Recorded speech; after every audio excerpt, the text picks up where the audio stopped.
Hello, Diablo community. Welcome to another Diablo 4 Campfire Chat. This is our PTR Campfire Chat for Season 8. My name is Adam Fletcher. I'm the Director of Community here. Of course, I'm joined by this panel. A lot of familiar faces. Do you guys want to introduce yourself? Hi, I'm Colin Feiner. I'm a Design Director on Diablo 4. Hey, I'm Derek Nunez. I'm a lead seasons designer here on Diablo 4. And hi, I'm Charles Dunn. I'm a class designer working on the final design team.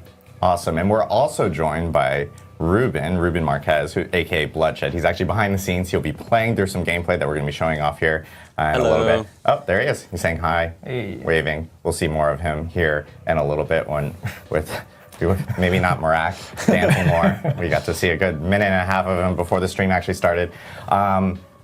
Crazy day. First, I do want to start off with that we had a smoothie delivery this morning, and Marcus is not here. As you can see, I'm here hosting this because he forgot my smoothie in the order. So I just kicked him off the stream. No, I'm just kidding. But I told him I'd bring it up because I'm like, oh, my smoothie's not here. But either way, we have a lot to talk about regarding Season 8. And that's actually the end of the stream, so that's all I wanted to bring up. Thank you. No, we have a lot to talk about for Season 8 PTR, but I know a few other topics that we wanted to hit on was kind of related to some of the quality of life stuff that's going to be coming with this specific season based off of feedback and things we've seen within the game. And also one big topic is around mid-season updates. It's actually something that a lot of people have been asking about, and we do want to give a little bit of an update on what mid-season updates will be going forward and how we're kind of thinking about it from here. So Colin, did you want to talk a little bit about how we're planning on doing mid-season updates? Yeah, I think first it's helpful to sort of talk about the history of the mid-season balance patch. Originally, when we had talked about mid-season, it was pretty early in the life cycle of Diablo 4. We would add a ton of items, and we do sort of envision doing a lot of big swings in terms of big nerfs to overperforming builds and big buffs to underperforming builds. But as we've seen, we've added more progression and things like Season 4 itemization, there's a lot more time investment in terms of getting your build online and really refining and optimizing it. And what we found is when you put so much time into your character, it feels really bad when we nerf things, right? So Season 6 is a great example where you might have done so much work to temper your gear and masterwork your gear and level up those paragons that we were really hesitant to do like a big nerf swing as part of the mid-season balance patch. Sort of on the other hand, right, we didn't want to massively buff underperforming builds to match the overperforming builds because we didn't want to create this insane, sort of arms race and then we're at pit tier 9,000, right? It'd be ridiculous. So what we ended up doing was actually kind of like anemic number tweaks. Like they weren't really necessarily making a big impact. And we took a step back and sort of asked ourselves like, well, what are we actually getting out of this? What are you, the players, actually getting out of this? And I think we're at a sort of point where we want to pivot and adjust our philosophy a little bit. And I think we've already seen some of this philosophy come to life in Season 7. Yeah, exactly. I know, especially in the beginning of the season, people probably saw us make some tweaks in the first couple weeks related to some really crazy numbers that maybe they weren't even numbers in some of the stuff that people saw in the start of the actual season. Yeah. So all that is to say, I think really what we're going to start taking a look at is not doing massive swings in the mid-season, but instead focusing our efforts on the launch of a season. So we're going to take that time and we're going to make sure that there's a much higher quality launch release and taking a lot of that balance time and making sure that when we do launch a season, it's higher quality, right? We want the pit tier disparities to be a little bit lower. We want to make sure that, when a new season launches, the new builds that we're adding are going to be really effective and there's a lot of new fun ways to play. This doesn't mean we're never going to balance or touch the game. It actually means we're just going to shift our efforts to the beginning of a season. Yeah. So early on, we're going to be pretty vigilant in terms of things that are underperforming or way overperforming and acting quickly on them. Yeah, the goal here is really to get everything closer in terms of less egregious builds being super high up there. We saw that I think specifically in Season 6 with the Spiritborn, and it kind of stayed consistent that way. We know we got a lot of feedback of hey, this feels kind of poopy if my build is 30, 40 pit tiers below. And so the goal is really to kind of bring and keep things more aligned, especially at the start of the season. So as Colin mentioned, in the first couple weeks, I know there's going to be more effort in putting tweaks during that time to really respect the player's time as well. Yeah. Oh, go ahead, Charles. Yeah, that timing is really important because like our mid-season updates in the past had come a month or a month and a half into the season once players have been really invested in their build. And now we're going to be much more focused on rapid updates, within a week or two after the season launch, to make sure that if we are making those adjustments, it is at a point where, hey, you're not complete with the season, you're not done yet, and you can adjust and you can make sure that your time is respected in that way. Definitely. So to really clarify, when season launches, I'll use Bloodwave as an example. That was something we saw pretty early on, and it was way too overtuned, right? Like you didn't even really have to invest in your character to get to a point where you're godlike. And that is something that we would probably act quickly on as a part of the next season, for example. And I think like a big point of clarity is like if Bloodwave using that as an example is very much an S tier build right now in this season. S plus. S plus for sure. I think that the goal is not to immediately take it to F or even immediately take it to C or anything like that. It's really keep it still an S, but like also make sure that it's still like at least lined up with like the other builds that might be up there in that top tier. Conversely too, I just want to make it super clear, if we see things that we added that are new, for example, if the seasonal powers aren't performing in a way that feels really powerful and crunchy, we're going to be buffing those. So it's not only looking out for the S+, it's also looking for the things that missed the mark. So we're going to be buffing those also. Awesome. Yeah, so I know that players at the start of Season 8 will see us be a lot more reactionary towards those first couple of weeks in the early part of that season. So yeah, just wanted to clarify that with players because we've seen a lot of questions about mid-season updates. Is this a mid-season update when they see a patch or something like that? And so going forward, I know that's going to be the plan as we look at updating the game in the future. And if you hide things early, I will Liam Neeson your ass. I will know. I will know. There you go. You heard it first. Colin's just waiting behind you. That's what he does. Yeah, in the closet. Like the little demon kid right behind you. Exactly. The other thing that we want to talk about is kind of like state of game, especially with Season 7, where we're at, and kind of how we're looking at that towards Season 8. I think one of the biggest points of feedback we've heard related to Season 7 is kind of the pace of the game. Sometimes you blink and you're level 20 and you're like, holy crap, what happened? So I know you wanted to talk a little bit more about that as well. Yeah, absolutely. So just sort of our perspective on Season 7 has been the progression is very fast, way faster than we sort of expected. Part of it is a lot of the really cool new seasonal powers. Part of it's the headhunts being super lucrative and awesome, and part of it's also just like the seasonal journey and the reputation board. There's a lot of different ways to get a ton of power in Diablo 4.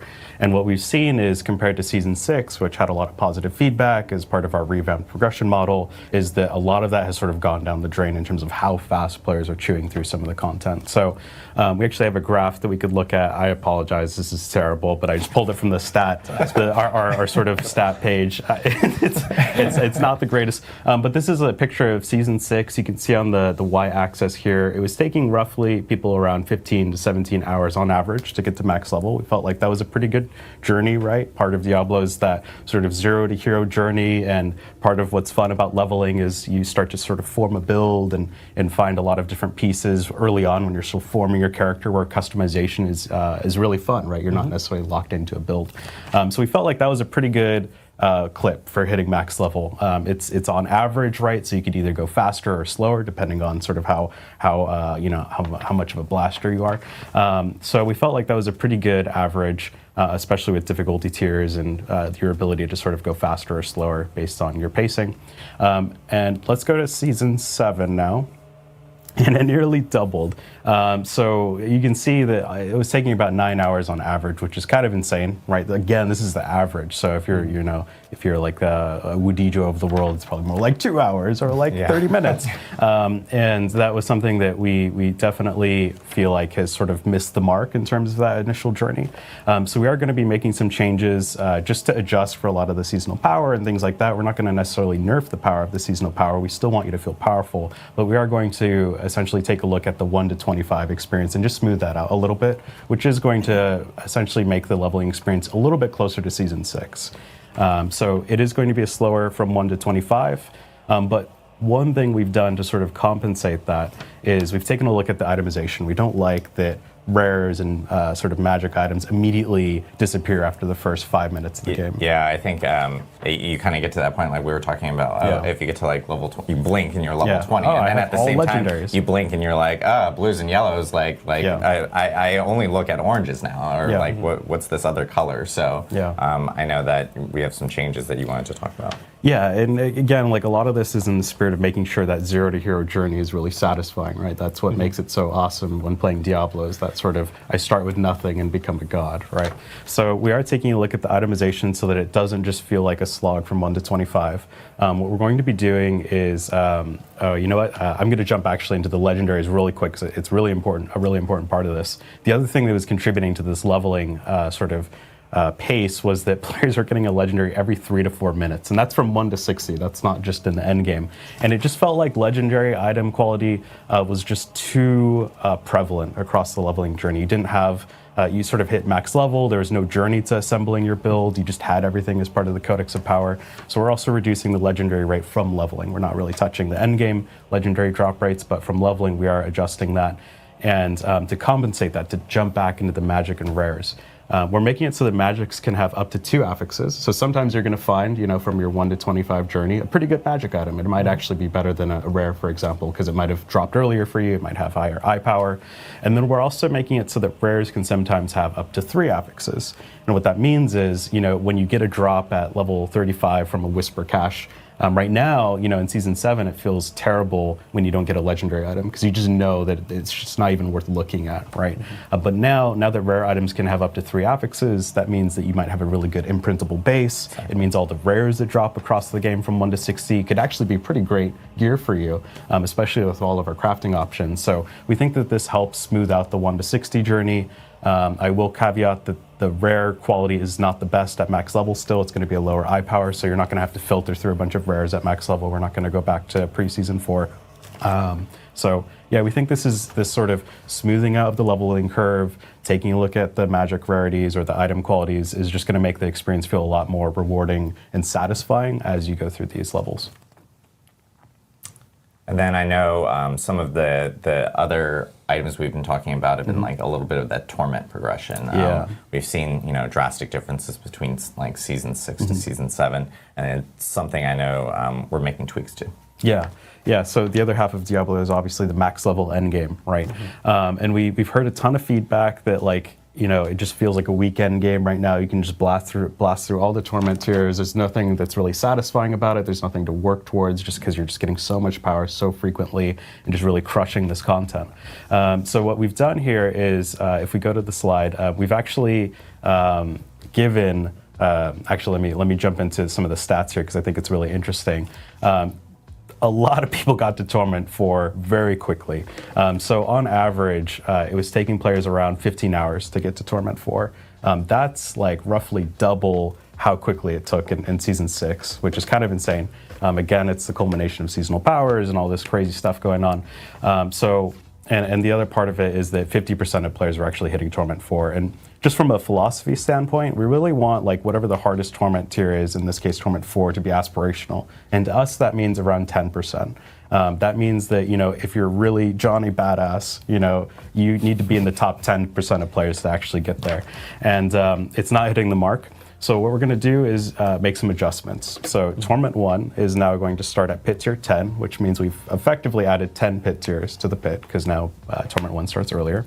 And then we've also increased the Torment pit scaling, health by roughly 20% multiplicative, and then some damage increases. Yeah, and that pit scaling is, every level of the pit is multiplicative on previous levels. So it's not just like, whatever pit I was at, it's now 20% harder. It's actually kind of stacking 20% every level. So and the end result is that a pit tier 100 is much harder than it was before, and that will that makes it harder to reach that absolute highest end, and gives you a little bit more for those builds and those blasters who are getting up to that highest pit tier. It's going to be quite a bit harder to get to quite that same level next season. Yeah, absolutely. So with that, sort of culminates in moving Torment 1 to set pit tier 10 and effectively adding 10 pit tiers and increasing the multiplicative scaling of the pit tier scaling. Is the journey is going to be a lot more sort of satisfying. There's a lot more sort of peaks to climb. And it also means pit tier 150 is going to be very difficult. So difficult that I don't believe any of you will reach it. I don't know, I'll do something silly on, He says on this stream. now. I'll probably regret Let's it. sign up for doing something silly on stream. And then like within the first week. That's a challenge to all of you out there. Yeah, you all can vote on the silly thing that I do. But conversely, I just want to cover this really quickly, though. Torment 4 isn't going to be insanely harder than it was before. It's going to be roughly around pit tier 76s on live right now, so season 7. So think about the game that you're playing right now. Torment 4 is going to be about 11 pit tiers harder. So it's still achievable. It's just that upper end is also just going to be that much harder to sort of climb through. Awesome. So we got a lot of changes coming for like torment scaling, obviously some itemization changes. So the big thing being as you're leveling up, you're going to see a lot more opportunities to find items, especially with the changes to blue and yellow items there. And then, of course, as you mentioned, the big caveat is like at 60, the item power on legendaries is still going to be the best method and the best items to actually grab. So yeah, lots of big changes coming up. Great to actually walk through all of them. I know we have a ton more to talk about specifically around the new season. So thank you, Colin. We're gonna jump over to Derek, because I know we do want to talk about the new season and what players are actually going to be experiencing in this PTR. Again, just to redefine what PTR is for some people, because I got messages from people going like, well, PTRs are sometimes buggy, and I'm like, well, it's a PTR, so it is like a beta or an alpha, an early look into a game, so we expect that. There will be like known issues, and we'll actually have those known issues on our forums, so people can actually see them. You can report bugs. It actually helps when you guys actually jump into a PTR and experience it, and give us feedback, because that helps tweak the start of the season for the better, essentially. But with Season 8, we will be having, of course, a PTR, and we'll be talking about it here in a second. And if you remember with Season 7, we kind of had this like this overarching theme with like big changes in that season. One was specifically around what was mostly focused around like the whispers. Right. And of course with Season 8, we have another overarching theme that we're really going to be talking about, where we'll be kind of even seeing an old friend. So Derek, do you want to chat about it here? Yeah, no, absolutely. So yeah, as you mentioned, seasons are kind of like our opportunity to shine focus on an existing system and really amplify or celebrate or enhance it within that respective season. So we've seen that with Season 4 with the Helltide revamps and whatnot. As you mentioned, Season 7 was the emphasis on the Tree of Whispers and Bounties. So as Colin kind of mapped out the journey to the end game, we wanted to shine focus on a major end game feature, namely surrounding our bosses. And we have a lot of really cool bosses in the world of Sanctuary, but more specifically the lair boss system, or as some of us, and we reference it to as the boss ladder. So Season 8, focus is on the lair boss system. We're going to be doing a whole mess of new things to it. So we're adding new bosses, new mechanics, quality of life updates, and a revamped materials loop that I'm going to be covering throughout the course of the segment. So first I just want to kind of talk about the new bosses and additions to the roster. So when we're talking about the lair bosses, these are like the biggest, baddest bosses of Sanctuary. So we're looking at how do we add to the roster in a meaningful way, but also which bosses do we add that are impactful and versatile enough to carry the entire theme of a season. So with that in mind, we're just asking ourselves a question of which are the right bosses to bring. You mentioned an old friend. So we had to choose something that was versatile. We had to choose something that was big, bad. So that's where we go to Belial. Yes, Season 8, Belial's return. Belial's back in Sanctuary. He is climbing his way to the top of the lair boss ladder. He is the new, exalted pinnacle challenge within the ladder. He is the highest challenge, the highest reward, and he also has some very unique reward-related tricks up his sleeve that I'll cover a little bit later. So for now, just know that Belial's back, and he's also just not joining the party alone. He's bringing a couple of friends from our Vessel of Hatred. So first up is our buddy Urvar. So Urvar's joining the roster of the lair boss ladder system. He's going to be filling out kind of like the lowest rung of the ladder. So he's going to be joining the party with the Varshans and the Beast and Ice and whatnot. So Urvar's back, and we're also bringing back another Vessel of Hatred character, the Harbinger of I'm Hatred. so happy for this. Yeah, no, this one. I love this fight. We're going to see a little bit more of this guy in just a little bit, but the Harbinger of Hatred will be joining kind of the second rung of the ladder with the likes of Duriel and Andariel. And one thing I just do want to stress is that both of these Vessel of Hatred bosses will dip into the shared loot pools of other bosses within their respective tier, but also have some additional bonuses that is specific to the Vessel of Hatred, like being a great source of tributes and runes. But Belial, for all intents and purposes, is available to everyone, and he is just the new pinnacle challenge of the boss ladder.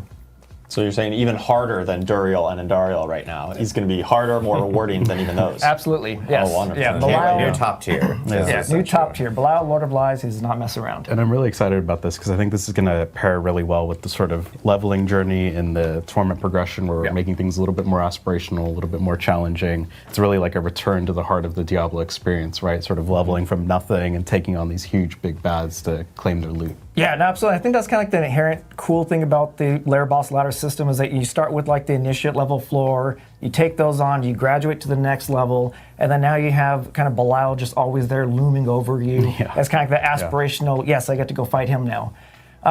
But for those who know about our buddy Belial, Lord of Lies, you know that he kind of appears in different forms. So this is what we're kind of referencing as like his supreme form that appears at the top of the lair boss ladder.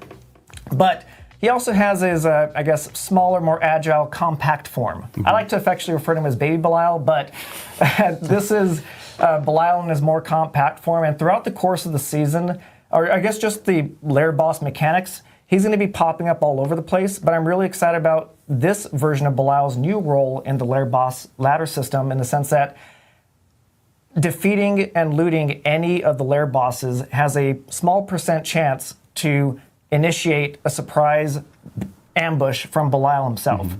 And this is really cool because this is kind of like a 2 for the price of 1 payout. So let's say I fight Andariel, I defeat Andariel, I loot Andariel, and I get this special ambush triggered.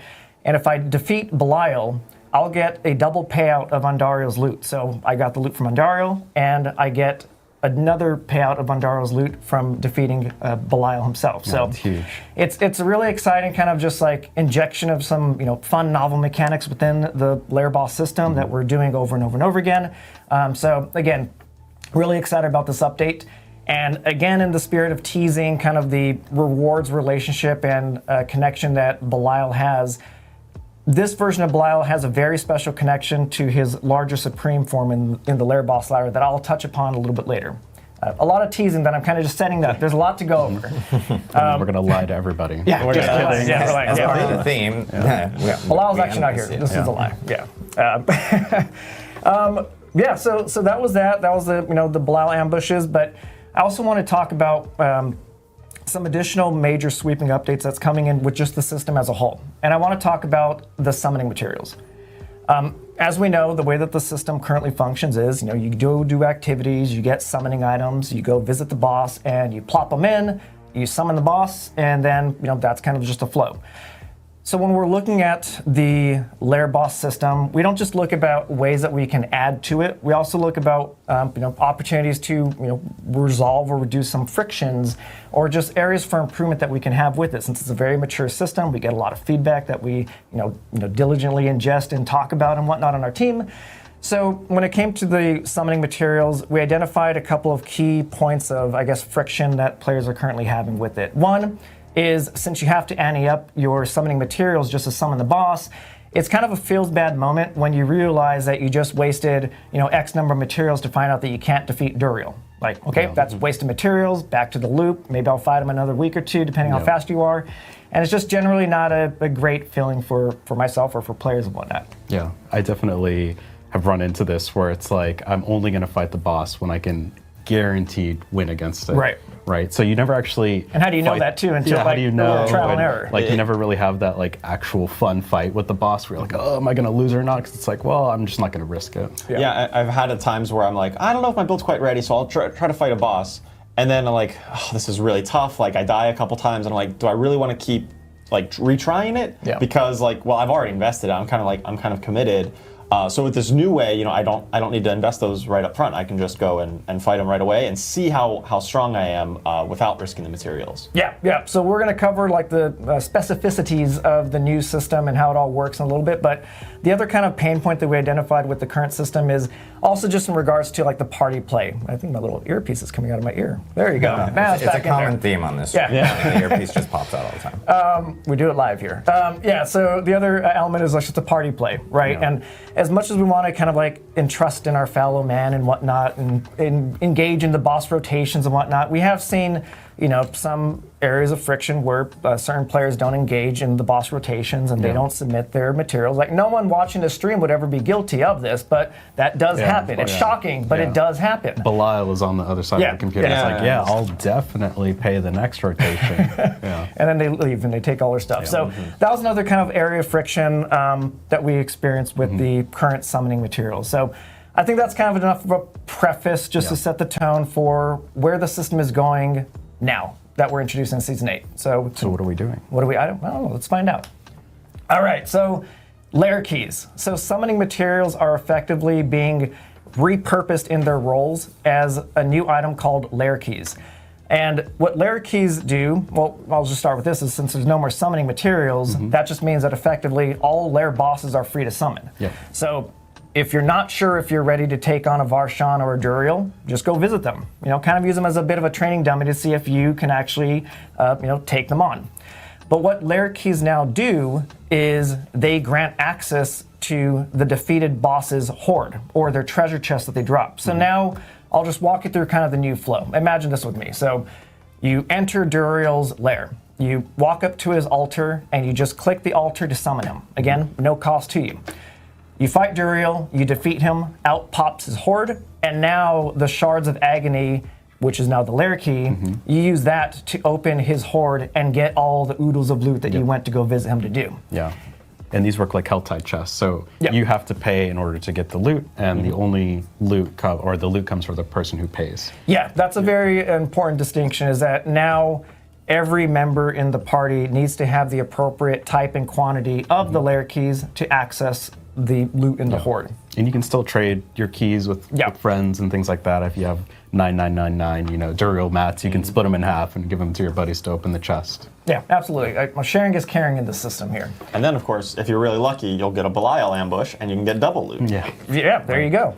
So a lot of new avenues and ways to kind of experience the system. So we also have the Stygian Stones. So Stygian Stones in Season 8 is living a new life now in the sense that we wanted to ensure that every boss in the first rung of the ladder, our initiate lair bosses, the Varshans, Grigors, Beasonites, Lord Zirs, and Uruvars now, that they're all equally relevant to getting you to climb to the next rung.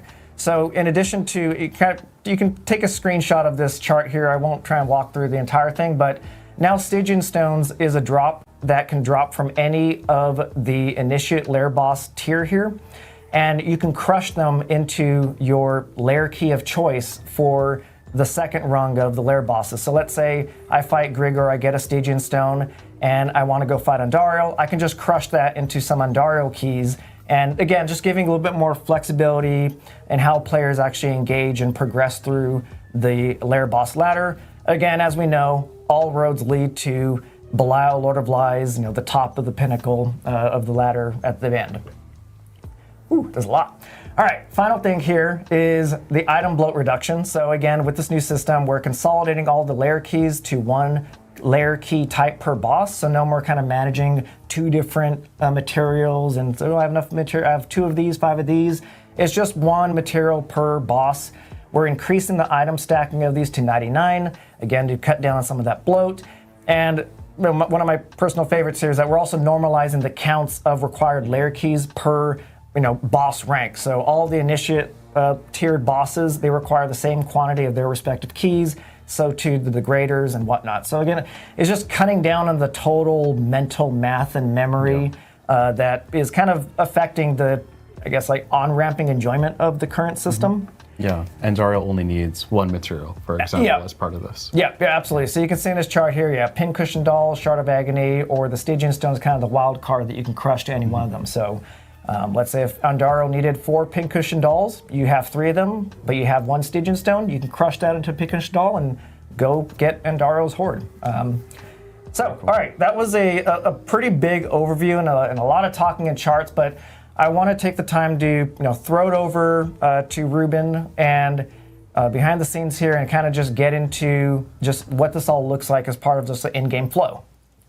Hello, Derek. How you doing, man? I'm doing great. How are you? Awesome. Yeah, let me open up the menu for you. All right, cool. So in this walkthrough, I'm just going to show you kind of, or we're going to show you rather, the new flow to access the lair bosses with a little bit of a sneak peek of the Harbinger of Hatred. So one thing I want to just call out real quick is kind of some of the quality of life updates that we've taken to just the map presentation and the boss dungeon tooltips themselves. And I'll kind of just go through these in kind of an itemized order. So first, all of the boss dungeon map icons have been given a little bit of a beautification treatment. So they're a little bit more bold, red, and easier to identify against the sea of other icons on the map. But now I want to talk about the tooltip, and I'll just start from the top and go make my way down. So the first quality of life update that we added was just simply printing the name of the boss that resides within the dungeon. One of the kind of ambiguities that we had with the previous version of this system was not knowing specifically which boss lives in which dungeon. Like, oh, who does live in the Gaping Crevice, or who lives in the Malignant Tunnels.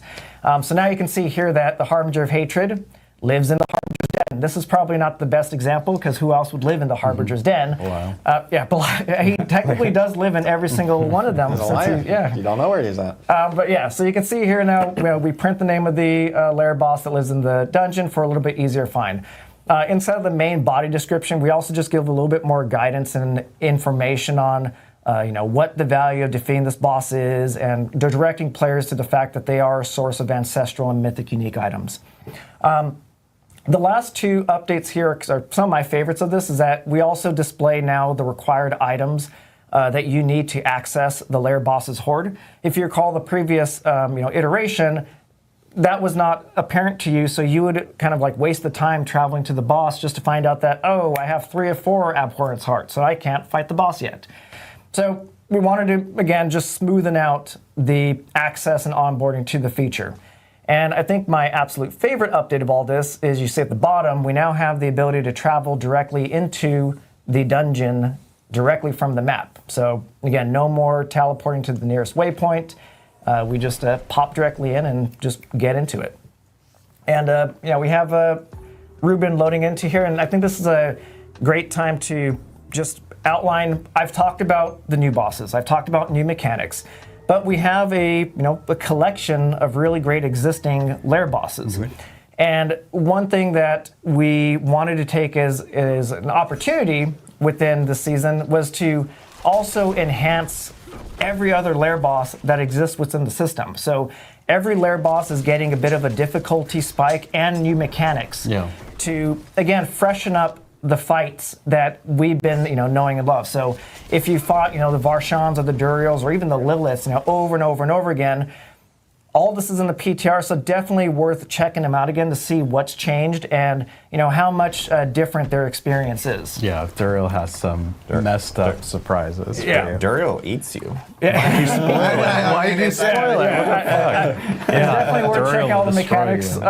But again, so this is the Harbinger of Hatred, and just as a reminder, one thing that we do when we add a boss to the lair boss system is we don't just take the carbon copy campaign version of it. We also take the opportunity to inject some really crazy mechanics. So I don't necessarily want to kind of spoil the surprises of the Harbinger of Hatred's mechanics here, but he does get pretty wild. This is a spectacle and a half of a fight, cool. And I'm really excited to have players check it out. So I think this is about all we might want to show of this guy.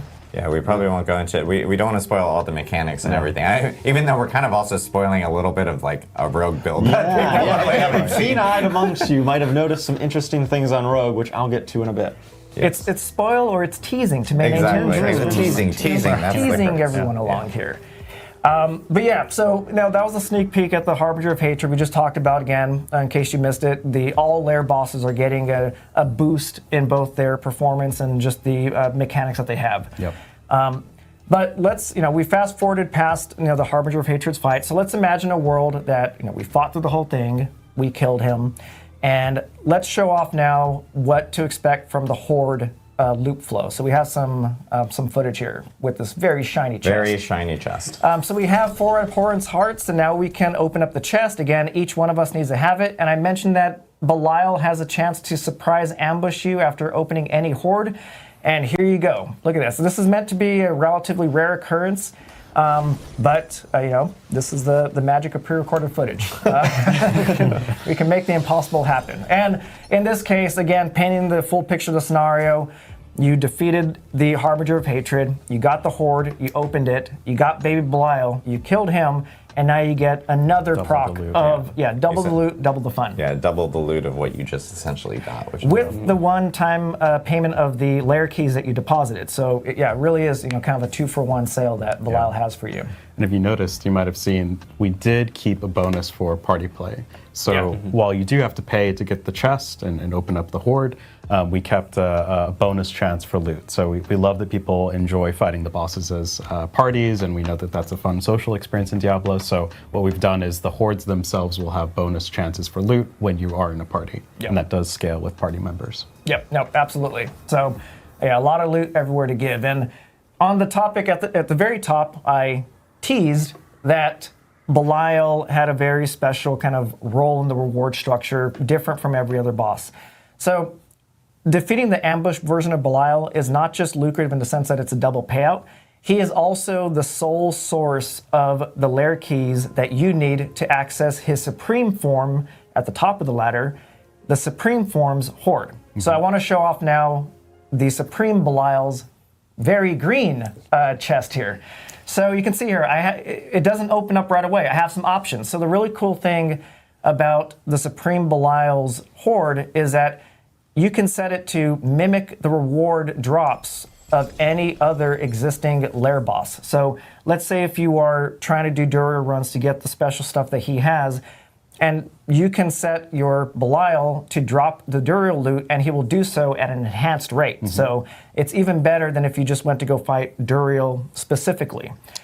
Yeah, so if you're really targeted farming those specific uniques, you get, this Duriel, this version of Belial just gives you a much better chance of doing that as well. Yep, absolutely. And not just that in terms of like his value, he also guarantees 1 ancestral unique drop per kill.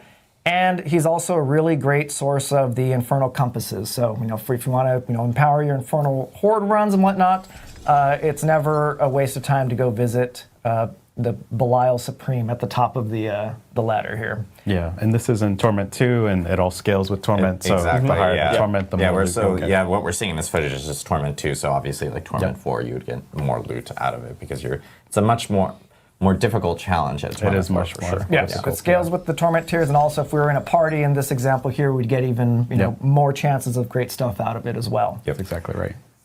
All right, cool. Well, that is the lair key and the lair boss. I just have a lot of things to cover here. Yeah, I know we want to talk a little bit about kind of it's funny because people saw it as Ruben was on the map because they probably saw a term like with apparitions and everything. Right, yeah, there's a lot of teasing in this. I know, a lot of teasing. This is what not happens when planned. you use a live build and everything's fine. Yeah, it's exciting. But one thing before we hop into the next thing, I do want to reestablish so that everything that we just talked about as far as what we're introducing to the lair boss system and all the mechanics, new bosses and whatnot, that is permanent. That is just how the system works now. So everything is getting introduced in Season 8, but it's not leaving beyond Season 8. It is just there. It'll be an Eternal also. It'll be an Eternal. That's just how the system works.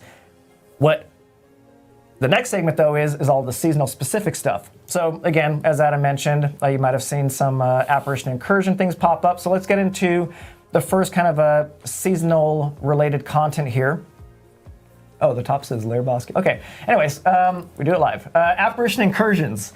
Apparition Incursions is a new open world seasonal event to empower your leveling journeys and also kind of just spread the narrative and dramas of Belial is back on Sanctuary and he's spreading his own sense of twisted realities across the land. He's always in his effort to try and plunge the world of Sanctuary into his realm of lies, and he's doing it through this fast-paced boss rush style event that kind of takes the spirit of the open world social boss play of the Blood Maiden and making a really cool kind of just really fast-paced, bam, bam, bam, boss rush style event. So I think we have some footage here just to put some visuals to it. So, this is an area of the world that Belial's apparitions are kind of overtaking. And throughout the course, players are going to be defeating these apparitions to draw out up to 2 of his apparition bosses. This is pulled from a total of 10 potential apparition bosses. So each time you go through this, you'll fight 2 of them kind of randomized. So each time should be a little bit different. And all of this is leading up to a showdown against Belial himself. So again, it's celebrating bosses. It's 3 bosses per event. And the idea for this is that they're up pretty much 24/7. So we want to just encourage that, hop on the boss train, ride it to the end, find the next one, and just, go to your heart's content. And, celebration of bosses this season, really. Absolutely. And what do you get for killing those bosses? Oh, you're going to get some cool stuff, Colin. Let's go to the next slide. That kind of leads us into the collectible boss powers, or seasonal powers. Spoiled it right there. It's already on the slide. It's already on the slide, yeah. You're fine. So the theme for, the powers theme for Season 8 is boss powers. So Belial being kind of like the illusionary character he is, mimicry and whatnot. In Season 8, players will be acquiring the ability to steal and mimic the powers of up to 24 targeted bosses across Sanctuary. So we have 24 collectible powers that are gathered from the first time kill of targeted bosses across the full content from level 1 till the very top. So you asked about, what do the apparition bosses give you?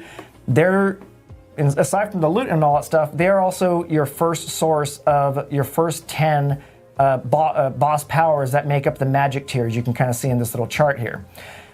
Graduating from the apparition bosses, you now go into the world bosses. So each one of our 3 world bosses have a power associated with them, and then so too do each of our lair bosses, capped off with Lilith with her own boss power that you can acquire. It's like a ladder in the boss power. It's definitely celebrating the progression journey of bosses from the moment you log in to the moment that you're powerful enough to take down Lilith. Yeah. Belial being kind of like the star of the season, he's special. He gets 2 powers because that's just how he rolls. Cheating. And I think one of the cool things about this kind of structure, it's a very structured power climb, so little ambiguity of like, how do I get the Wandering Death's power? Well, go fight and kill him.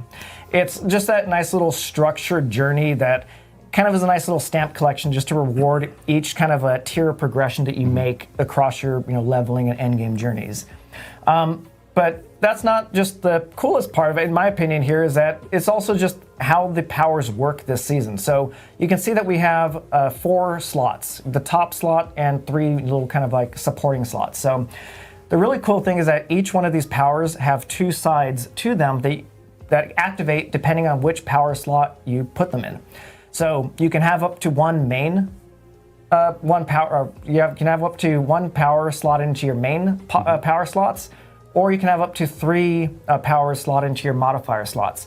And I just want to dive into this Wandering Death's chest beam example here. So if I were to slot the Wandering Death's power into the main power slot, I would actually unlock the full representation of his iconic chest beam power. So the main powers is activating and unlocking the actual iconic power that is representative of the boss. We're going to show kind of a little bit of a showcase after this. But that's how that respective area of the power system works. The modifier slots, though, are cool and powerful in their own right, though. So let's say I don't necessarily need the Wandering Death's main power for whatever utility purposes. I can still get value out of the fact that I own it by slotting it into the modifier slots, which activates kind of like the side B of it, which is more of a supporting thing. So in this case, it's your main power. Now it empowers your main power to instantly execute non-boss enemies, when they're within a certain threshold of life. So it's not just 24 ways to kind of express your sense of power this season. It's 48 because each of these powers have kind of like 2 sides to them. Yeah, it's really like build your own boss power. Essentially, yeah, it's a lot of fun just kind of like mix match slot around and see what kind of a concoction you come up with, and that's something that I'm particularly interested in going to the PTR is like, what are some of the favorite combinations? Or and ideally, what are the favorite combinations based off of the circumstance that you're going into? Definitely. Yeah. Go ahead, Charles. One thing that I'm really excited about the system is in previous seasonal power systems, we sometimes found as you got really high, Paragon levels, your build is like super powerful. The relative impact of some of the seasonal powers was a little lower. They didn't really scale with you as well as we really wanted to. We've done an update in this season where these boss powers are going to scale with your Paragon level as you're leveling up, and so they actually are going to get more powerful as you get more powerful. Right. So the exact number that you as soon as you unlock it maybe is not the most powerful thing, but as you're powering up, it's still going to be relevant to your build at every stage of your progression. Yeah, it's really cool. And I like the fact that the powers don't kind of just live on their own little island. Like they get ingrained into the other systems that we're engaging with. So that's the high level of the boss powers for Season 8. And I want to toss it back to Ruben for just kind of a little bit of a live showcase of them. Hey, Derek, thanks for all that. That was great, man. Yeah, I'm excited. What do you got for us? Well, I get the fun job of showcasing all these powers today, but I must confess I got my smoothie, so I'm a little jacked up today. So I'll try not to I'm so happy you got your smoothie. Yeah. So happy for tasty. you. I try not to talk too I'm fast. I'm thrilled. Let's go ahead and open up our inventory here, and you'll notice on the left side, a familiar tab is our seasonal tab, which is boss powers. So from this tab is where you'll be kind of interacting with your powers throughout the season. Like Derek mentioned, you can drag and drop them, equip them on the fly. There's no penalty. I think the team and everybody wants you to experiment and have fun with the builds. You can also upgrade them by hovering over them. There's a corresponding button here. On PC, it's F, so you go ahead and push that to upgrade them. And yeah, so the top slot is your main slot, like Derek mentioned. This is where your main powers go, and all the bottom ones are your modifier slots. So right here, Derek's favorite was the Wandering Death's chest beam. So as a modifier, right, you can execute enemies, but as soon as you drag it over here, boom, now it's a channeled ability. And you'll notice right away, it's a prominent beam. It works well with channeled abilities. It only works with channeled abilities, actually. And it's kind of cool with Dance of Knives because you can adjust and do these micro adjustments to kind of maximize the effect on your target, just to keep it on them a little bit longer. Yeah, and as you can kind of tell, we're not necessarily going for subtlety in terms of the expression of these powers this season. I'm dying. Someone in chat's like, Goku? Oh my god. I also want to just call it real quick. Just one thing I absolutely love is just the animations of the UI itself, and you slot these little like eyeball powers into the little eye sockets, and it blinks, and it's just kind of just fun across the board, just engaging with this. And pops. Yeah. So what do we got next? The next one I want to showcase is Lilith's Wind of Hate, just because probably most of us have died to this before, her spike ability from the ground. And it works on almost every skill. So you can see as soon as I dash here, I get the spikes. With Barrage, you get the spikes. So you can slot it in almost every build and have fun with it. Even Dance of Knives, really cool ability there. Let's see what else we got. Another fun one, there's a transformative ability, is Juriel's Burrow. So it completely changes your evade skill, and you burrow underground. You deal damage when you go into the ground and when you exit. But the real cool thing is you become immune while underground, and you can control the direction. Oh, that's awesome. Is awesome. Yeah, that's one of my absolute favorite. I love that one. You can stand still if you like, or whatever, and it scales. As you get more evade charges, you get more burrows. So I'm sure there's a lot of, especially adding 3 new bosses with all kinds of crazy effects. You can now dodge them a little bit easier, which is great. I'm sure there's some good use cases for that. Yeah, and even just right there, I want to just chime in and just say that, we showed off a power that procs off of the evade. We showed one that procs off channeling, and one that procs off any skills. Like one of the goals going into the design of these powers was to just remove any ambiguity about how do I actually proc it. We wanted to make it as utility focused and straightforward as possible so that players can really easily digest and how they work it into their builds. Yeah, that's a great point. Urvar's Bombs is probably my personal favorite, as I like making builds and interesting builds. This definitely supports ultimate builds, and as you can see on the screen here, it lowers your cooldown by 5 seconds, which is great, and gives you a nice damage component to kind of top off on it. So we're playing Rogue, and Death Trap is an ultimate ability. So as soon as I pop it, you'll see Urvar's Bombs kind of shoot out, and you get that lower cooldown effect as well. So it's great. Ooh. And you get 2 Death Traps. I wonder how he's doing that. How you got That's on me. That's on me, guys. Yeah. All the teasing on the stream. And finally, before they play the walk-off music, I think I could showcase, let's do Grigor's Lightning Square. So if you notice, Lilith's skill had like a slight cooldown. This one scales with your build really well. So the more you can cast core skills, the more you get these iconic kind of lightning strike panels shoot out from your character. So you can imagine you can just go full Thunder God here the whole time with your builds. So yeah, I think that's all I can showcase today. But I appreciate the time. No, thank you. That was awesome. Yeah, so again, those are just like a kind of a sneak peek at just a handful of the powers. Again, throughout the course of the PTR, you'll get to experiment and engage with all of them. And again, looking forward to the feedback and just just general notes of how you incorporate into your builds and what really excites you. So I think that's pretty much the wrap up for all the content coming in Season 8 that persists beyond and all the Season 8 stuff that will be available in PTR for players to actually jump into. We're still going to be talking about a few more things as we get closer to Season 8 with the launch of the actual season itself. So Derek, thank you so much for walking us through everything. And of course, with a new season and a new PTR, we have a lot of changes that are coming to classes, specifically like the Rogue, which we saw someone doing those. Yeah, we can just skip. We'll just skip it. There's other classes to talk about. So Charles over here is actually going to go through all the class changes that players will be able to experience and test out during the PTR. Yeah, of course. I mean, there's tons of new bosses to fight, so how are you going to fight them, right? So let's talk about some class updates that are coming.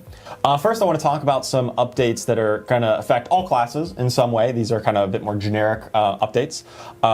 So talking about ultimate scaling, this is something that we introduced in Season 7, the current live season, where as you get to rank 5 of the ultimate skills, some of them had mechanics that allowed you to crank up their damage by building different stats, right? So if you got more damage while fortified, then your blood wave is going to do more damage, for instance. We think that's really cool. It enabled a lot of very powerful builds, and so we're looking at ensuring that those don't really eclipse every other option in the game. We still love that those are powerful builds. We love that you're playing them. We don't want them to be the only option. And so with that in mind, we're looking at putting a cap on that scaling. You can scale them up to 200% bonus damage, which is still a lot. You're still doing, like triple damage, but we just want to make sure it doesn't get completely out of control with all the new stats and some of the scaling coming in from some of the seasonal powers that could potentially lead those to be, crowding out other options of gameplay. Additionally, we're looking at crowd control. This is something I talked about on our last campfire chat, about how we're really looking at the moment-to-moment combat of our game. What are you doing 1 second to the next?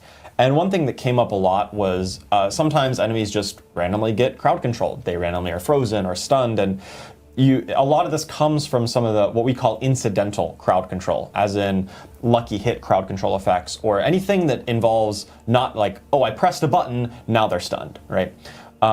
And we noticed hey, we got a lot of these effects across the game in many different places. And so we looked at really toning those down, specifically in the generic spaces. I know Fist of Fate is one of a very popular unique item right now for many reasons. One of them was that kind of free crowd control, but that's something that we think wasn't really promoting the best moment-to-moment combat and most engaging flow. So that particular affix has been changed to lucky hit apply vulnerable, but a lot of the other identity of Fist of Fate is still there as well. So it still has wide ranges on things. It still does random damage and a lot of lucky hit chance as well. Yeah, and this change really puts the value of Frost Nova and Ground Stomp, and it sort of makes those more valuable and satisfying. Right, yeah. So if you really want to get those kind of crowd control effects, it's going to be a build choice. You're going to have to consciously do it, and you're going to know when it's happening. It's not just, oh, they randomly got stunned, and if they didn't get stunned, maybe you got hit, and that never felt good when it was just kind of purely random. Yeah. Additionally, this is something that the keen-eyed among you might have spied when we were looking at some earlier stuff. We've done a bit of a naming pass on some of the damage over time effects. This is no functional change. This is just a naming thing where we have things like physical damage, and when it's physical damage over time, we call it bleeding. And when it's poison, we call it poisoning, for instance. We didn't previously have names for shadow, lightning, or cold damage over time. We would just call it from shadow damage over time affected enemies, which was an absolute mouthful. So we've got new common terms. Shadow damage over time will be called corrupting damage. lightning damage over time is shocking damage, and cold damage over time, which we saw with the Wandering Death chest beam, is called frostbite damage. So that's just a terminology thing. It still relates to those base damage types, same as always. It's just a terminology update. Cleans up the tooltips. Absolutely, yeah. Nice. All right, so let's get on to some of the actual class updates, starting, we'll just go alphabetically with the Barbarian. All right, so our focus on Barbarian this season is about primarily about Barbarian's core fantasy of being physical and hitting enemies with a big weapon, right? In the past couple seasons, a lot of the meta builds around Barbarian have focused around things like Earthquakes or Dust Devils, which are really cool and fun, but I think we got some feedback that, hey, I don't really feel like I'm hitting enemies with my big weapon, I'm just making a tornado that hits them, which is not maybe fulfilling the fantasy that you want out of a Barbarian. Your core skill isn't the cool thing, it's the thing that the core skill spawns. Right. Yeah. Right, and that's, it's cool that those exist, but we want to make sure we're also catering to that, heavy hitter kind of fantasy. And so a lot of the updates this season are focused around that. Specifically updates to Double Swing core skill and the Twin Strikes unique to make that a bit more impactful to actually be hitting. Whirlwind as well. That's getting a buff and a rework with Gore's, its unique Gore's Devastating Grips. And then the new unique and legendary this season really talk to Mighty Throw in particular and make that just like the biggest hitting thing. Let's take a look at those uniques and the unique and legendary here. So we've got the Bane of Aja Den. This is a unique glove item. And it says that every 12 seconds, your next Mighty Throw is going to detonate all of its pulses instantly. Normally Mighty Throw like pulses over time. It's going to do them all at once and deal massively increased damage.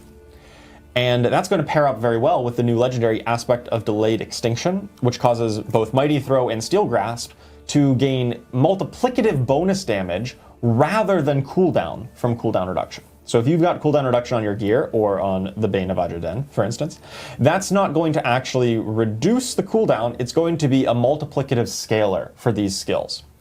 And so that now you've got a new problem to solve, right? You can't cast these skills quite as often, but when you do, they're going to hit super hard. And so we've got a video clip of it just deleting a screen. So you walk up to it and they're all gone. One hit, that's all it takes, because you got all these multipliers on your one big hit.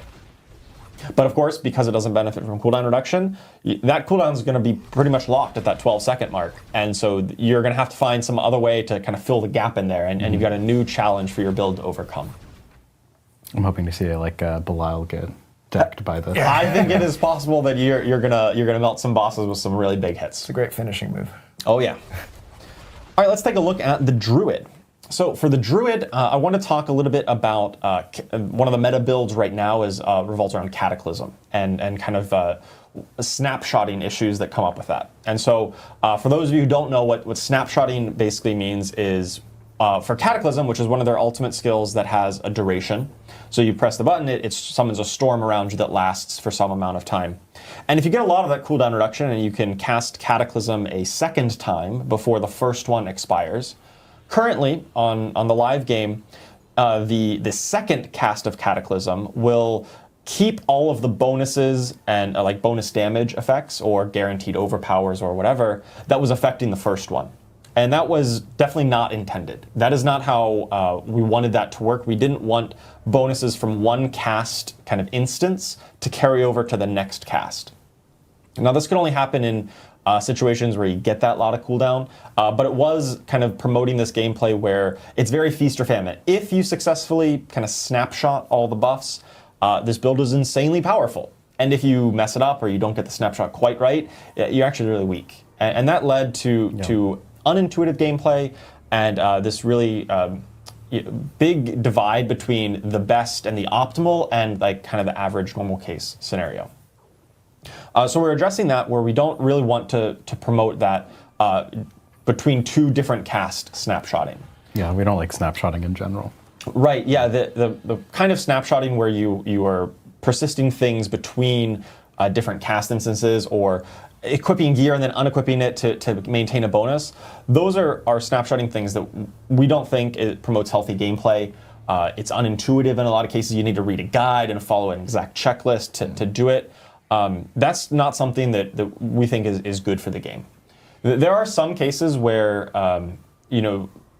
with Cataclysm, giving the bonus to that that first time you cast it, you might say it's kind of snapshots for the duration of Cataclysm, but that's intended, where it says your next cast does something. That's what we want, but we don't want that to persist on to multiple casts or through basically infinitely. So that's one thing that we're adjusting on Druid. But we're also looking at promoting other playstyles as well. We think that build is fun, but there's other ways to play Druid as well. Specifically with Stoneburst, that's the Earth core skill. It was kind of a channeled skill, which for a lot of our channeled skills, they are not allowed to overpower. But with Stoneburst particularly, we have reworked one of its legendary items to allow it to overpower when you detonate it at maximum size, which is really cool and opens up some new build possibilities for Stoneburst. And finally, I want to talk about the new unique Gathlin's Birthright. This is let's take a look at it on screen here. It's in a similar vein to Tempest Roar and Vasily's Prayer, where it is a unique helm that is very transformational. But rather than talking to werewolves or werebear build, it's talking to human form builds. If you don't want to embrace the wilds quite as much, you want to stay in your human form, Gathlin's Birthright is going to be the unique helm for you. It says, while you're in human form, critically striking enemies with your nature magic skills will grant you Anima of the Forest for 10 seconds. And when whenever you gain Anima of the Forest, you are infused with bonus key passives, Perfect Storm and Earth and Might. So if you have this and you have another key passive, you can potentially have up to 3 key passives active at once, which is not something we've ever done before in Diablo 4. That's nutty. And I love that it's on the helm. So if you really want to be a human druid, which historically, hasn't been as great as like werewolf, for example, this is the helm for you. Yeah, this is exactly that. It's in a similar spot as like, hey, this is build defining in the way that Tempest Roar is for werewolves. We want this to be the build defining helm for human form druids.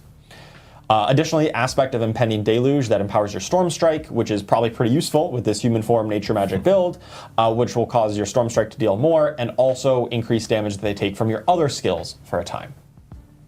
I think we've got a picture of this, or a video of this in action, where you've got your druid, it's got you need 200 stacks of Anima of the Forest, which sounds like a lot, but it triggers on every hit. So in most combat situations, you actually stack it up pretty quick.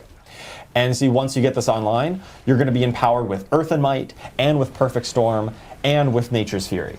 You have all of this power. And the idea of three passives going at once is the key passives is crazy. Yeah. And then boss power slapped on top of that too. Oh yeah, it is a lot when you get this empowered state. All right, moving on to one of my favorite classes, the Necromancer. So Necromancer was probably the talk of the current season 7, with Bloodwave. I know we've mentioned it a few times on stream. Bloodwave, really good. We've talked about how we're going to look at ultimate scaling, so maybe it won't scale up with the bonus damage, at least not to the same level that it had before. We're going to put a cap on that. We also just think we generally overshot the mark on the unique item, the Kasemi's Legacy, which really, like, you get this item and suddenly you're God. It just had so much power in one spot. And we like a bit more of that progression that Colin was alluding to before about that 0 to hero journey. And when you have one item that is, you equip it and it's over, like you're as powerful as you ever need to be. That really shortcuts that journey and really makes it feel less satisfying than we want. So we're taking a look at reducing the power of that unique in particular, as well as some other adjustments to Bloodwave. We do want Bloodwave builds to still be powerful and still be an option if you like that playstyle. We just don't want it to be the S++ tier that it was in the past. Additionally, we're taking a look at Blood Lance. This is a core skill that has historically been very good in multi-target, kind of clearing out pit runs or dungeon situations. But then you run up into a boss, which, hey, we're fighting a lot of bosses this season. Yeah, we'll be. And it suddenly falls really flat because its core mechanic is about like arcing damage between enemies. And if there's only one enemy, what are you doing here, right? So with this update to Bloodlance, it's going to still maintain some of that fantasy where it arcs the damage between enemies, but if you're hitting a target who's already lanced, it's going to do a massive amount more damage. So it's much better in single target situations and much more viable for bossing. And finally, the new legendary and unique for this season talks to minions. So let's take a look at Sanguivar, Blade of Zir, the unique two-handed sword. So this weapon will empower your summons, so your minions and your Army of the Dead, to affect enemies with Vampiric Curse. Now, for those of you who played back in Season 2, Vampiric Curse was a mechanic that we introduced in the Season of Blood, where you affect enemies with it, and as you kill them, you kind of collect their soul.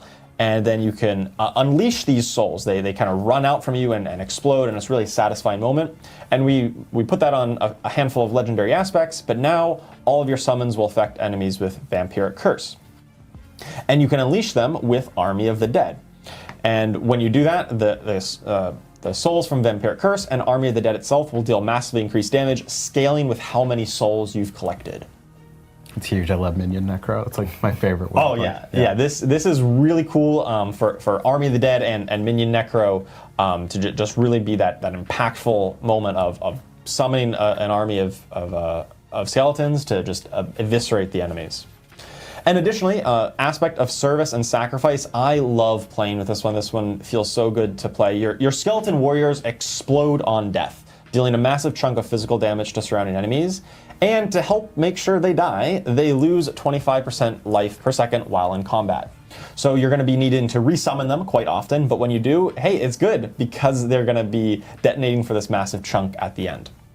And additionally, while you're resummoning all your warriors, your mages are going to be super tanky. They're going to take 90% less damage and deal massively increased damage. So you're going to have your mages up pretty much all the time, and you're going to be focusing on resummoning the warriors to run in there and explode and do their damage that way. That's awesome. It's a really clever way to make it feel like you're constantly summoning and you have your backline of mages just obliterating. Yeah, it's great. Let's take a look at Sanguivar Blade of Zir in action here. Oh no, sorry, this is actually service and sacrifice.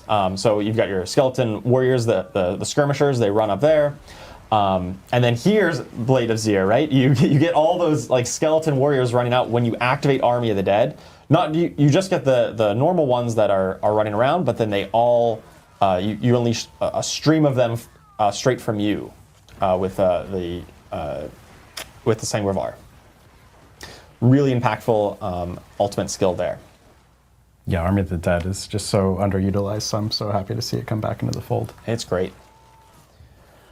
All right, next up, we've got the one we've been teasing for a bit. Thank you, Ruben. The Rogue. Let's take a look at the idea with Rogue. So, as you probably guessed, the theme of Rogue this season is looking at trap builds, right, with both Death Trap and Poison Trap, in a way.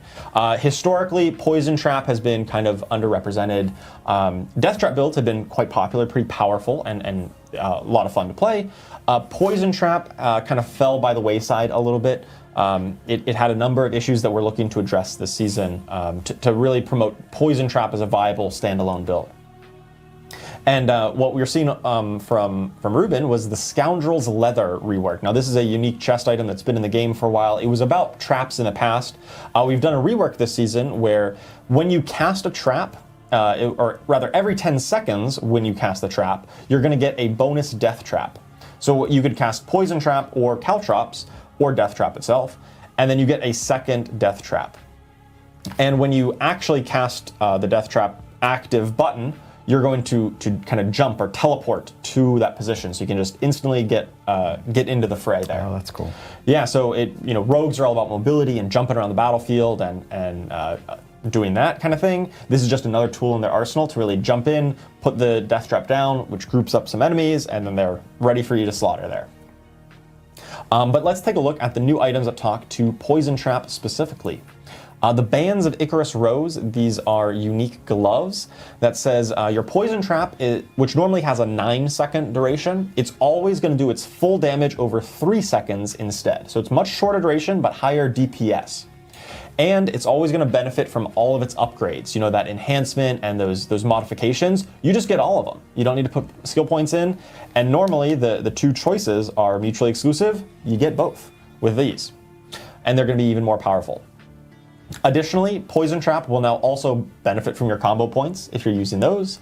It's going to have no cooldown during the Inner Sight if you're using Inner Sight. And if you're using Preparation, its cooldown is going to be reduced by the Preparation trigger. So previously, Poison Trap didn't really interact with any of these three mechanics very well. and now it benefits from whichever one you want.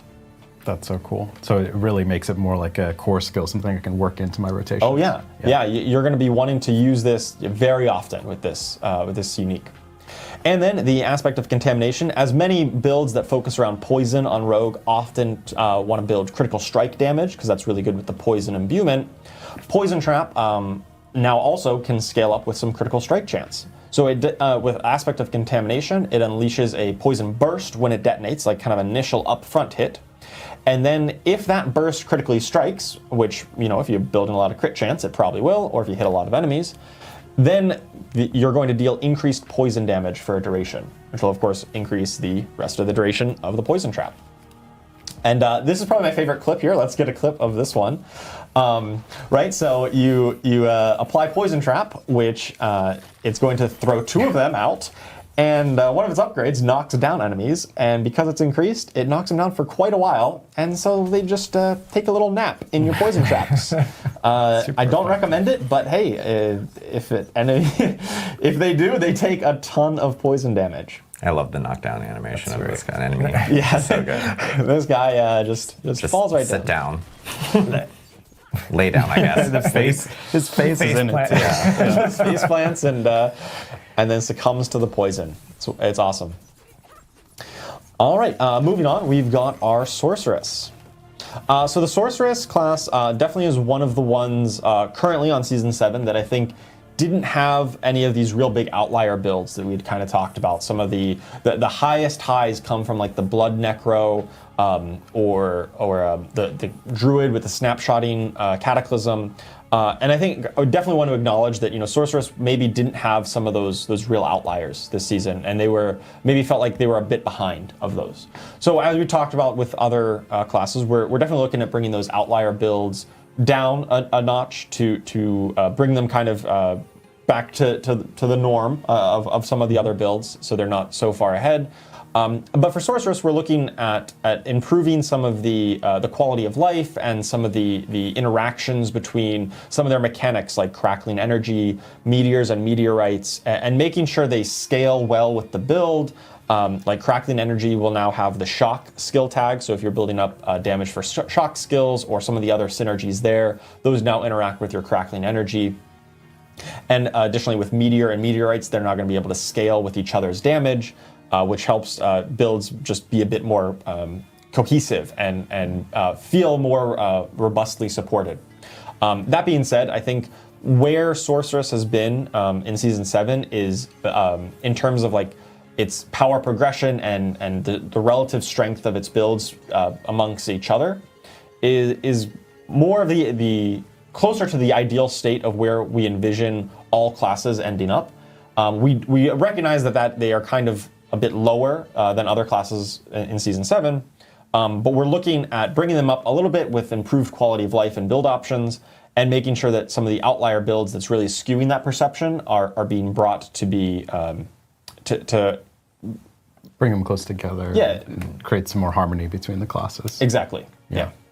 Yeah, and I think this is something that we're actively looking at again to the point of early in the season. If things aren't really performing to the level of our expectation and it doesn't feel good, then those are things that we're going to buff. And Sorceress is a great example of like what we're going to be really looking at. Yeah, and we want to do that in ways that make. We don't just want to slap on a 50x scaler on Sorceress. We want to make sure that the builds feel cohesive and coherent in a way that makes a lot of sense. And so that's what all the bulk of our focus is for Sorc this season. Specifically, I want to talk a little bit about ice shards. That's what the new unique is going to be working with here. Let's take a look at the unique, the Hail of Verglass. This is a unique helm that's going to empower your ice shards to spread out rather than shoot in kind of a straight line, that kind of rapid fire. It's now going to be a spread pattern. You can hit more enemies with it. And you get bonus shards, and you're going to be dealing increased damage for every time an ice shards damages an enemy, and it's going to stack up. So it takes a lot of stacks. You need to be spamming ice shards, you need to be hitting a lot, but once you do, it unleashes a lot of bonus damage. And it also makes the skill, in my opinion, a lot more usable, right? I like the spread pattern a whole lot. Lets you hit wider screen, and you can kind of like shotgun enemies if you get nice and close to them. That's cool. And Shivering Aspect, a new legendary aspect here. Enemies are going to take increased damage based on how much they're chilled or staggering. Now, historically, some of the Frost Sorks or some of the other builds that were heavy on those crowd control effects, sometimes they really struggled into bosses, which, hey, bosses are the theme of the season. It's very appropriate.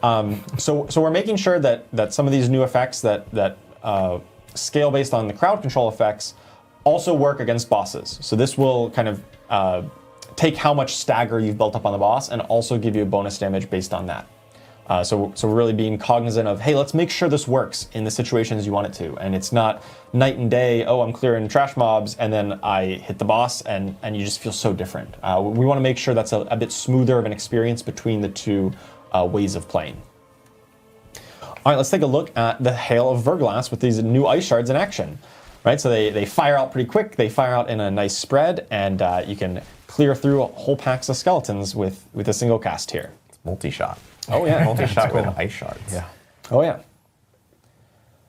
All right, and moving on to our final class here, the Spiritborn. So the Spiritborn was in a pretty good state. I mean, similar to Sorceress, where it didn't have those crazy overpowered builds, but we think it's in a relatively healthy spot, and we're just looking at empowering new build options and making tighter synergies between the builds and giving you some new tools to play with. With that in mind, we took a look at Rushing Claw. It's one of my favorite skills on the Spiritborn, but never really found its way into any of the most popular builds in the past couple seasons since Spiritborn was released. And we've updated the two upgrade choices to be kind of transformative. It's kind of if you pick one upgrade, the current one, Rushing Claws has 4 charges, and so when you use a charge, you kind of quickly dash through an enemy. And so you got 4 charges, you can spam it 4 times real quick. The other upgrade now has been reworked where it gains even more charges. It gains 12 charges. But using it consumes all the charges. So really it has just 1. But for every charge that it consumes, it deals massively increased damage and it hits a wider area. So now gaining cooldown reduction or gaining more charges actually just increases your damage output. And it promotes a very different play style for this. So you get kind of an option. You can choose the original version, which is still very powerful and very cool. Or you can choose the new upgrade and kind of spend all your charges at once, do a big kind of damage cooldown, and then work on building up those charges again to deal even more.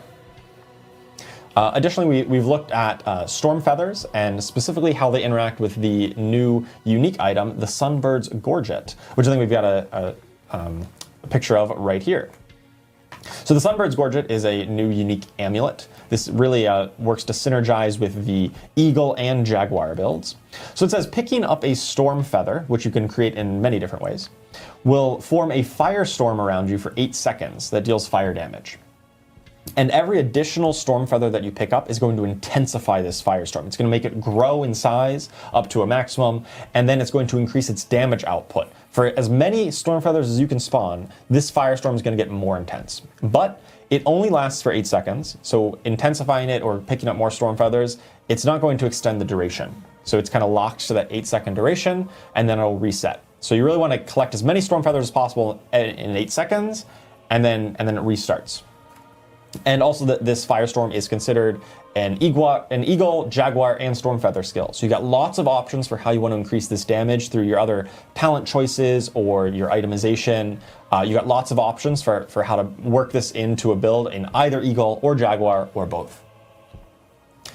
And following up on the theme with Rushing Claw, we've got the new Rip and Tear aspect, where Rushing Claw is going to deal increased damage and is empowered based on how many charges you had when you cast it. So if you're taking the upgrade that gives you 12 charges, it's probably always going to be with 4+, and so it's going to strike an additional time. But if you're choosing the option where you spend each charge as you go, it's going to go through a bit of a cycle here. You're going to get an additional strike, then it's going to get a guaranteed crit, then it's going to get a guaranteed overpower, and when you just have 1 charge left, it's going to give you a nice chunky heal to help keep you in the fight. Nice. There's a ton of versatility in there. Yeah, lots of different ways to play, and it works great with either way that Rushing Claw now works. All right, let's take a look at the Sunbird's Gorget in action here, right? So you're moving along, you're picking up tons of these feathers, and the firestorm around you just grows in intensity.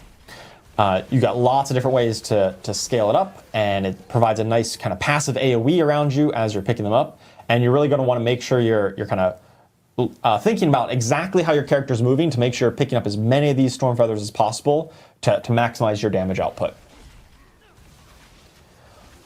All right, that's a lot. We got a lot of new class content coming for every class. We did get through all of them. Yeah, I'm really looking forward to seeing all the new builds that these empower, how they modify old existing builds, and all the interesting combinations that I'm sure all of you will test out on the PTR and find out the most absolutely broken thing and let me know about it. Yes, please let us know if you find something absolutely broken, which I'm sure you will. So thank you again, Charles, for walking us through all the different class changes. Again, this is, we do plan on having patch notes along with the blog related to everything tied to PTR. So there's other changes that we didn't actually cover off in here. That will be on the Diablo4.com immediately after the stream.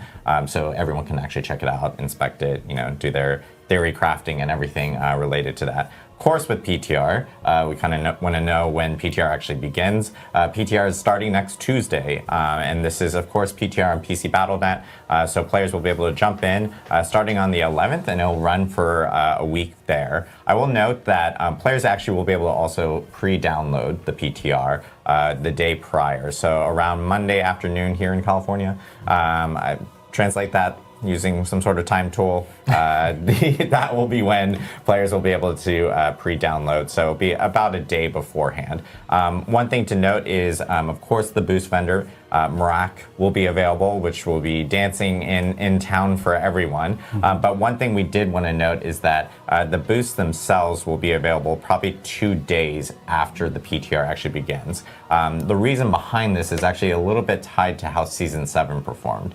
One thing we allowed players to do was immediately boost the second they got into PTR, and we really didn't get that whole entire flow as we were kind of going through. The headhunt and things like that. So we also just want to hear your feedback on the leveling process, right? This is why we run the PTR.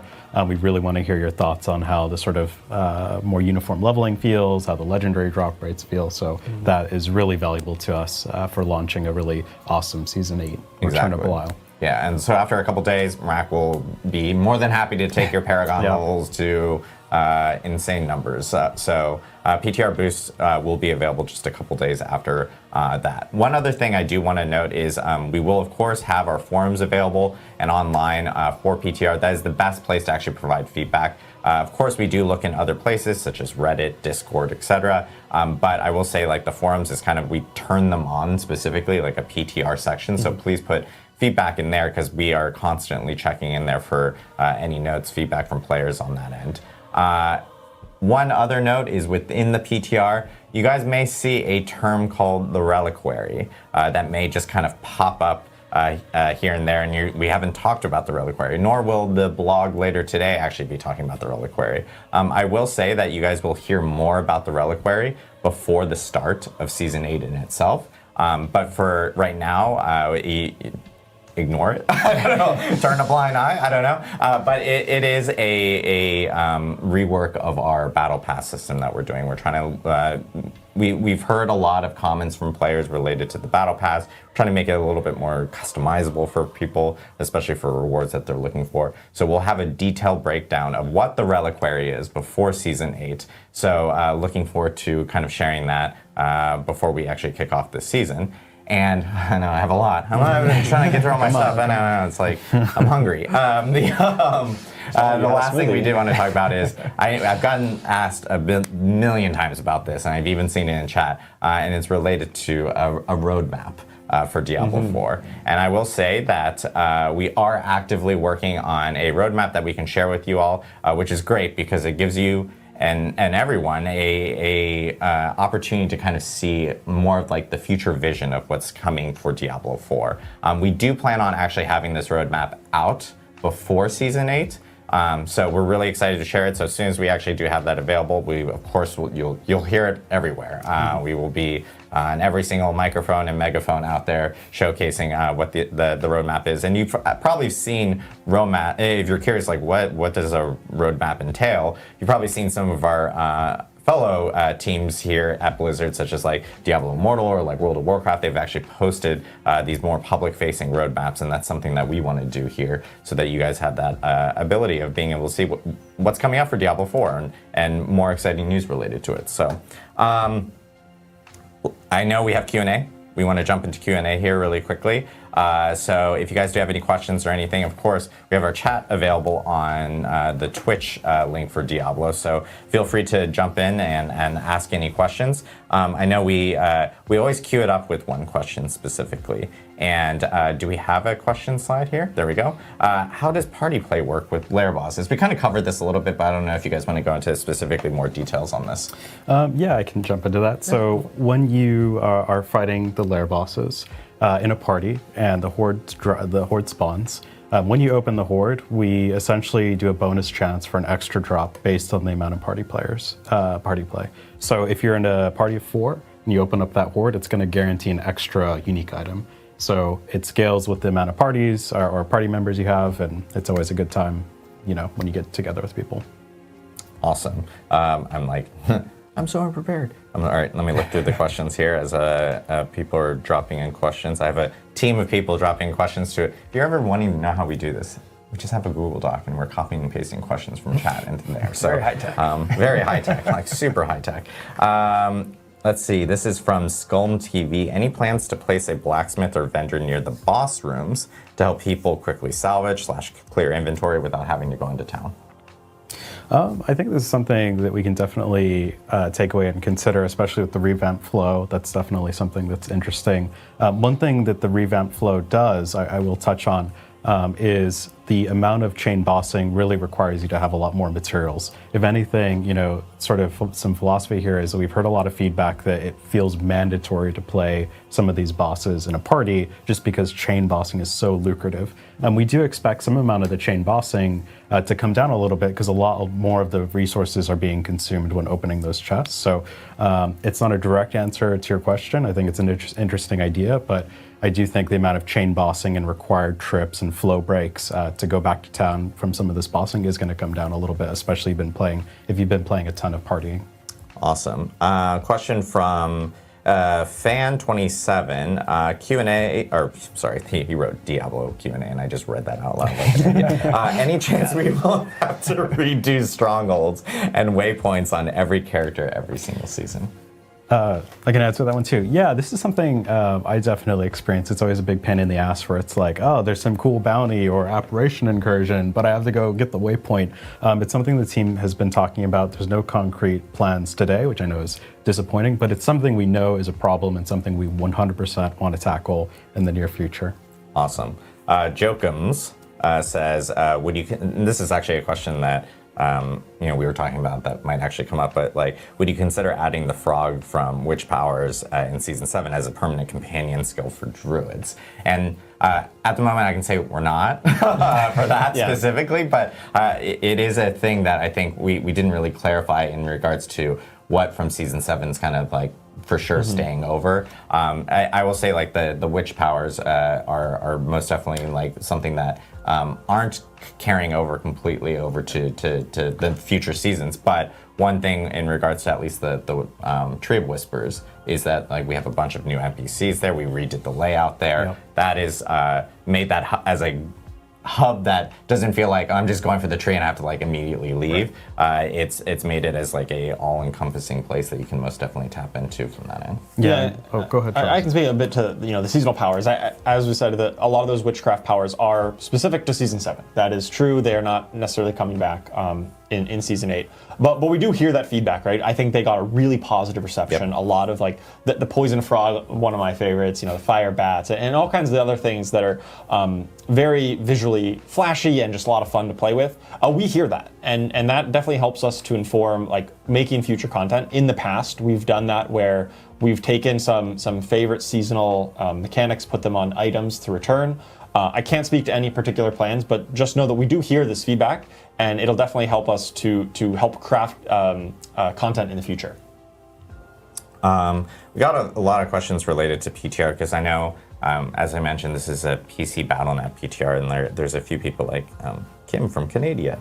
And I can't read this because the text color is so just jarring. But we've gotten a lot of questions related to PTR being on PC Battle.net and asking like, hey, is there any plans on bringing it to console, maybe Steam? I will say the reason why PC Battle.net works best for us is that Battle.net is a platform that is housed here at Blizzard, and is the processes of getting builds up there, making like any type of change, especially for PTR where we're in a smaller window and we may need to change something really quickly.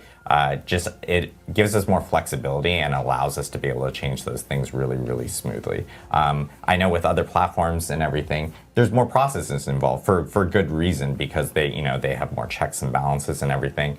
So it makes it a little bit more difficult on our end to do some of those fast iterations that we may need with PTR. So in the foreseeable future right now, we see PC Battle.net as being kind of the home for PTRs when we do end up testing anything.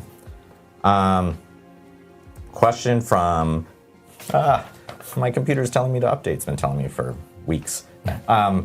Don't hate me, IT. Chris Mate says, will the lair bosses have resilience/damage reduction that the world bosses have to ensure that they just don't get one shot too fast with some classes or builds trivialize? Yeah. I can't talk today. Trivializing. Yeah. I can't even talk. I think this is a great question. It's something we actually talk about on the team a bunch. And from our perspective, adding something like resilience would sort of devalue that power progression. Like we feel like it sort of disservices that sort of 0 to hero. Once Belial was really hard, but now I've gotten so strong I can just crush him.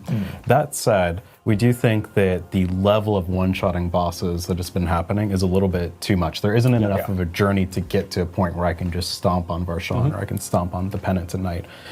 So what we have done is, like Derek mentioned earlier in the stream, we've massively buffed a lot of these bosses. Like, so much so that we're kind of like, try it on the PTR and see. But a lot of these bosses should present more of a journey to getting to a place where you can really stomp on them throughout the Torment tiers. Even Uber Lilith herself has been, or I don't remember what we actually call her. Echo of Lilith. Echo of Lilith. We just keep calling her Uber Lilith internally. Now it's just stuck. Yeah. Has seen quite a buff. And that should mean that that journey to getting to a place where you're really farming some of these bosses is a lot more fulfilling, but it's longer also. You're not just like walking into Torment 1 and one-shotting Varshan. Yeah, and that kind of ties into what I talked about with some of the outlier builds that were just Bloodwave Necro, prime example of being something where you get one item and then suddenly you can one-shot everything. It's really not, it doesn't promote the best gameplay. Like it's just, it's fun for a little bit to go in and one-shot everything, but that's something we think it's much more engaging to have a little bit of back and forth, and you're not just going in and stomping them, but you do feel powerful. Feel some power progression, and as you get more powerful and more gear and more Paragon levels, you do get more powerful and it becomes easier to overcome these challenges, and then you start feeling that real powerful stuff as you really complete your build. Yeah, and I'll also say, like, I think part of how we originally set up the boss ladder, it really did encourage the one-shotting behavior, right? Like, if you have to pay materials to fight this boss, why would you ever fight the boss when it's actually a challenge, right? You would only fight it when it's really difficult. But the changes that we've made have really sort of, in a fun way, I'm hoping this plays out, that you can sort of maybe get a cheeky run in on Varshan when maybe he's really hard, but you get a really powerful, unique, because you don't have to risk anything anymore when to actually summon him.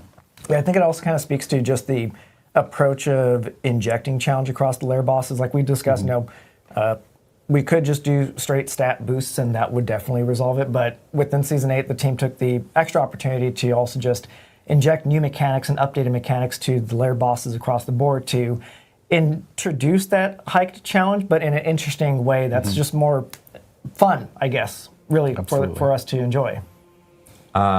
We have a question related to, I'm going to speed through a few last questions here.